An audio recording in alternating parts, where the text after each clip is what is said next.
Recording.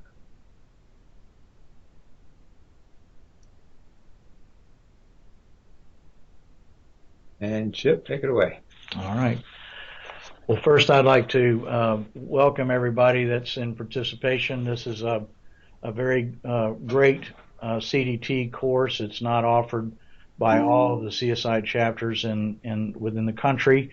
It's unique to Tampa, and I appreciate Don getting this set up for us. It's something that he and I have been working on for quite a while, and we're very pleased that there's so much participation today. We're going to basically go through a broad brush overview of the CDT prep class as well as the CDT program. And so we're going to go through this rather quickly.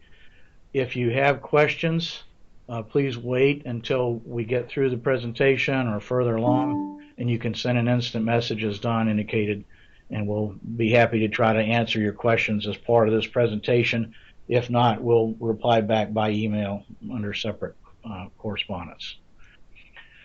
So this is basically introduction to the CSI certification program and prep course overview. This was a set of slides that has been put together by the CSI Tampa Bay chapter. We have some very qualified people that are going to be helping teach this class, and some of them have been teaching for several years, and also they have their second tier certification with CSI relative to this CDT program.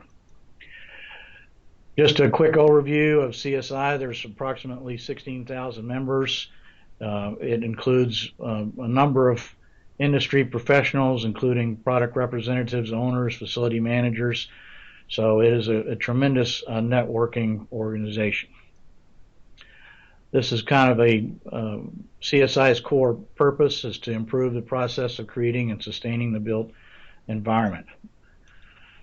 This is a mission statement. Basically, you'll note there where it says enhance knowledge, and that's a big part of what this CDT program is all about, is making sure that all of the project delivery participants are on the same page and everybody understands their role in the project delivery process. This is an overview of the CDT certification programs.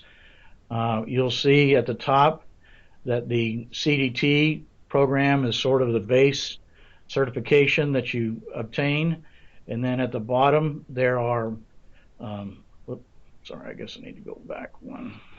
Better go back. At the bottom you'll see that there are second tier certifications for CCS, CCA, and CCPR, and most of the teachers that are going to be presenting have these second tier certifications, as I mentioned earlier. These are the measurement objectives. Basically, we're not intending to make everybody specification writers as part of this process or the CDT program. It covers the entire project delivery process, and we want to make sure that everybody understands that. Why CDT? It's a credential that will help with future employment prospects. If you're an intern or a student, it's going to increase your knowledge base of industry standards, and there are going to be some lessons learned that will benefit you throughout your entire career. Again, why CDT? One of the things that's important in this slide is it says that it will produce the greatest value for clients' investment in the project. So you're taking this class and getting this certification is not necessary just for your benefit, but it's also for your client's benefit or your employer's benefit. How CDT can help you is going to increase your confidence, raise your confidence of your clients and yourself, and differentiate you from others. And it is a lifetime achievement. So once you achieve this CDT certification, you're not going to have to renew it or take exams year after year. It's something that will be of value and benefit to you for your entire life, and something that you can put as a credential for your entire life. No CEUs required. No CEUs required. Supplemental CEUs. The CDT is not going to make you, an instant architect. It's not going to make you a specification writer or pigeonhole you in your career. it's something that will really round out your professional qualifications. CDT certification will improve your image, but will not make you a superhero. So you can see in the lower right-hand corner that you won't be the superhero image that the architects often envision ourselves to be. So, all right. CDT is based on the CSI's Project Delivery Practice Guide. This is a publication has been in place now for approximately 5 or 6 years, and it is available from the CSI website. It's a starting point for understanding CSI's core values, and it is the main source document for the CDT exam. You can also get this online at Amazon, and there are copies that are available, I guess, sometimes in local libraries, but it's a good book to have for you. Yeah, in the Atkins offices, every office that has architects in it has this project delivery practice guide available. Okay. Now, the key here is to make sure that you study for the CDT exam using this project delivery practice guide and not the old project resource manual. So just make sure you understand that distinction. This is the focus of the exam in 2016, and we're going to be covering each and every one of these topics as part of this class. These percentages change from year to year, but the topics generally stay the same. The CDT exam is a 100 multiple choice question, and you have to pass that with a score of 75 or more. They're going to give you 2 hours to take the exam. All of the testing is done electronically, and you must register online or pay by check to take the CDT exam. And testing for the CDT exam is done twice a year at Prometric centers, and those locations are on the CSI National website, and there are a number of Prometric centers throughout the country. And the next one's in April. And the next test will be in April. We'll cover that a little bit later. In 2010, the CDT test was updated to include BIM, Lead Sustainable Design questions, Integrated Project Delivery, and it was updated based on the industry body of knowledge. So they are constantly updating the CDT exam, and so there may be questions that are on the exam that you don't necessarily see as part of this class, but they're constantly drilling down and increasing that body of knowledge and trying to understand what it is the CDT needs to cover or what needs to be improved upon. The CSI CDT includes credits for IDP and interns. Whether you're not employed by an architecture firm, if you're a student, then you can earn training units as part of this CDT class, as well as passing the CDT class. But you're going to have to register in advance for your IDP program, and that registration is through NCARB. This CDT course is an AIA approved course and offers up to 15 HSW hours and CEU credits, and we're going to talk about that a little bit more in detail in the future. The next exam, as Don mentioned, is in spring of 2016. There's an early registration, and there's a discount for early registration, and then there's a cutoff for the registration.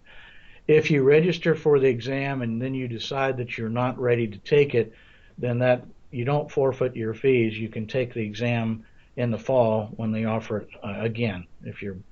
And the cost of the exam for students is $105, $240 for members, and $375 for non-members. So it's incentive for you to become a member of CSI, and it's an incentive for students to take this class or take this course and the test in advance of their graduation. This course does not include the cost of the test, so you're going to have to register for that separately and pay separately online through CSI. When I refer to the test, I'm meaning the prime exam, not the mock exam. CDT study resources, we have plenty of people that are willing to help you, and we're going to have a separate session to review for the CDT exam. We're going to talk about that as part of our CDT mock exam at the end of all the training sessions that we conduct. Open the floor to questions. If you got a question, go ahead and submit it to us through your little icon down in the lower left-hand corner of your Skype. All right, these are some of the abbreviations and acronyms that are covered.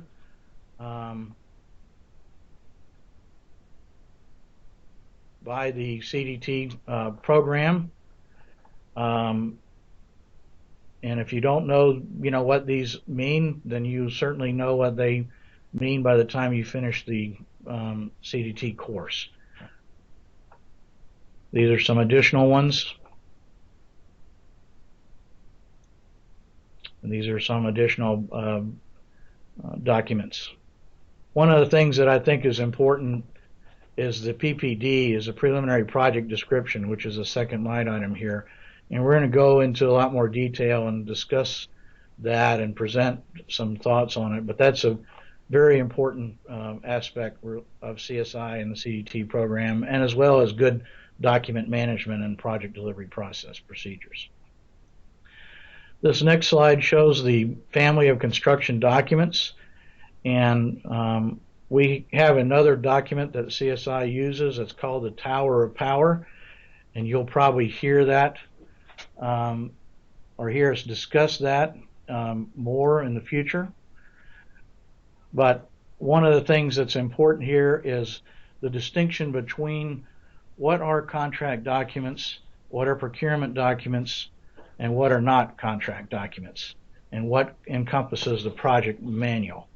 So that is something that's going to be covered in detail, and it's something you're going to have to understand relative to the CDT program.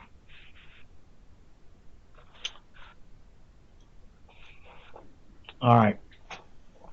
The course location, schedule, and outline, Don covered that. He will send it out to everybody that may be registering or plans to attend. Each session length will vary slightly based on the information that's covered. We're going to try to keep it to 1 hour. And outside of class, you really need to plan 4 to 6 hours to prepare for the CDT exam. And if you do the homework and you attend these classes, you take the online mock exam, there's a pretty good chance that you're going to pass this. We have a 97% success rate over 15 years in teaching this class. And you have some great presenters. These are the sessions that are going to be covered as part of the CDT program, and basically the percentages of allocated to each one as far as the question is concerned. So at the end, you're going to be totally prepared. The next session is next 2 sessions are going to basically cover the A201 general conditions. And there's some critical information that we're going to be sending to you. It's basically a highlighted copy of the AIA A201 general conditions. And you're going to need to review that in advance of the class. In particular, the text that's highlighted as part of that A201 marked up copy. And Don will send that out to everybody so that you can download it and get that information in advance in session. Study session 01 is fundamentals. And again, that's going to be a very broad brush overview of the CDT class program. And we're going to talk a little bit more in detail about sustainability and green building. Now, if you don't know what the 4 C's are, then you're going to learn what those are as part of this class. Session 2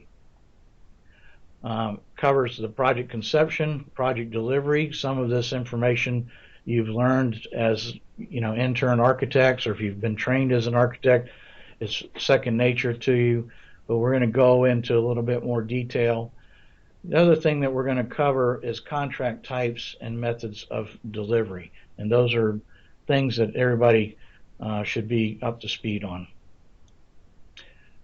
Study session 3 is going to talk about design. And again, we're not going to we're going to talk about the design process, but uh, the design process relative to project delivery and assembling documents, and not necessarily getting into the actual design process itself. Construction documents will be in several parts.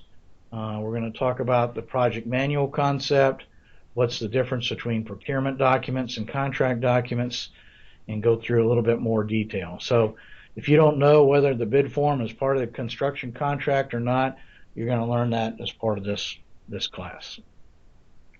Session 5 is a continuation of construction documents. It's going to drill down into Division 1 general requirements and some of the subgroups relative to the specification technical sections. It will talk about contract drawings, resource drawings, modifications, and some trends in BIM. Contract documents part 3 is going to be a little bit more specific about specifications. And as you can see, as we've talked about all these sessions, there's very limited discussion and presentation about specification writing. We're covering a lot of different aspects relative to the project delivery process. So if you don't know what the 4 methods or types of specifying are, then you're going to learn what those are as part of this class. And it's something that everybody and every architect, every project representative, every owner should know. Session 7, we're going to talk about procurement and go through some of those procedures. Construction part 1, we'll talk about submittals and communications and contract responsibility. A very important aspect of construction is understanding who is responsible for what and who's supposed to do what and deliver what. If you don't know how many times the architect inspects the work, you're going to know it after this session. And it's not 0. It's not 0.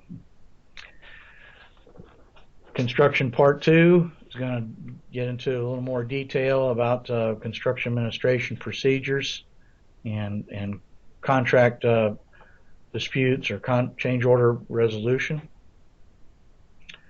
Life cycle and post-construction.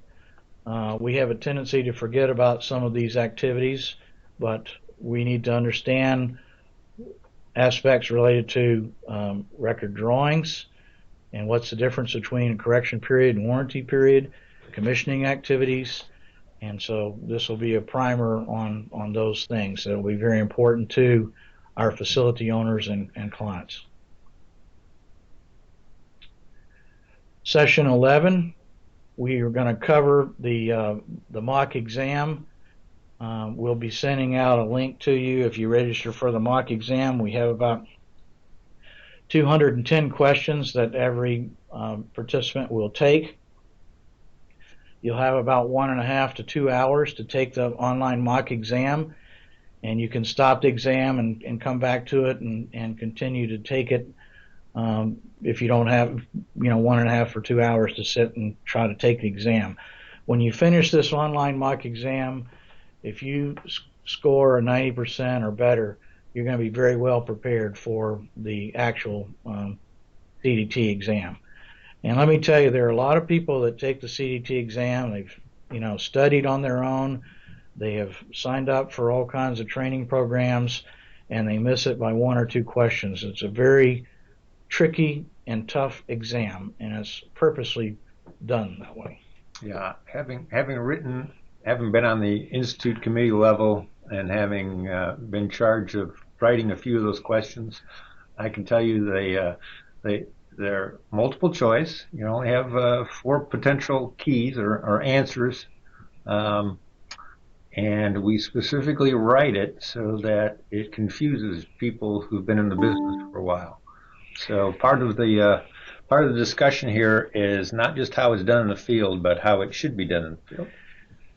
All right, so as part of this CDT prep class, I always ask everybody to take this pledge, and if you don't, then you're going to incur the curse of all famous architects. So, all right, so Again, open the floor to questions, and if you got a question, then quick question regarding AIA CEUs. Are these reported directly? We will report them directly to AIA, and we will also send you a certificate for attending the class so that you can make sure that you have it recorded for your records as well. One of the points to make too about this class is that we focus in on taking the exam, and the class is set for passing the exam. But really what we're doing is we're teaching you how to be a better architect, how to be a better engineer, how to be a better product rep, how to be a better construction administrator across the board. Question that came up was course slides. Will they be available? We're recording this session, and we will be posting the slides and this session. It will be available for folks to review or download at their leisure. Okay. Is other documents or books helpful for the exam besides the project delivery practice guide? The AIA 201, again, I put that down as 75% of the exam. If you understand the roles and responsibilities of that, you could probably figure out most of the exam questions. There's also study guides. We're not going to have the study guides available for free. You can purchase them at the CSI website. They're about $20. There's also a number of other resources, and we'll talk about those. There's the CDT One Day at a Time through Spec Guy, which we can make sure that they have that information available. The CEUs are not going to be, you won't have to take the test or the mock exam in order to receive the CEU credits. At least that's our understanding right now. We're still trying to sort that out. But as long as you participate in the class, and we have a way of recording or documenting that, then you should be in good shape. Absolutely. So we have some more slides here. I guess I'm going to continue on, right? I think there's a couple other slides. Yeah. Okay. All right. So before the next session, we're going to ask that you download a highlighted copy of the A201, and Don's going to send you that link under separate cover, and review that in advance of the meeting, or advance of the Skype meeting or class, if you would, please. This is a very important slide. This is an example of one of the slides that we'll be presenting on. And if you look at the top left-hand corner, you see this double plus sign that's on above that arrow on the top left-hand corner. When you see slides that have the double plus sign, that's a very good indication that that topic or the elements that are presented are going to be on the exam. So you should probably try to commit that to memory. So in this particular example, the key here is to understand that the tripartite relationship between the owner-contractor agreement and the owner-AE agreement, and basically the third-party obligations that are outlined as part of the A201 or the EJC C700. But the key here is that the architect is not a party to the construction agreement. The owner and the architect have their own agreement. So some slides you'll see that there's only a single red plus sign, and that's good general information, and it may be on the exam, where the double plus signs are good chance or 90% chance that is going to be on the exam. There will be a question about the tripartite relationship that's on the exam. Top 10 lists when reviewing the A201. We would encourage you to review that and look for the answers to all of these questions. In particular, who is the initial decision maker? So you need to find out who that is and when that person or entity is determined, or how it's determined. Who pays for the permits? You know, When can the architect stop construction? Or can the architect even stop construction? Those are going to be important things for you to understand. When does the architect write up the punch list? Who prepares that punch list? So those are all going to be things that you need to look at in the A201 and make sure that you're aware of. All right. Well, thank you very much. We'll stand by and see if there's any more questions, and appreciate again everybody taking the time to attend this introductory course. And I will assure you that you will learn a lot of things that you don't know when you take this class.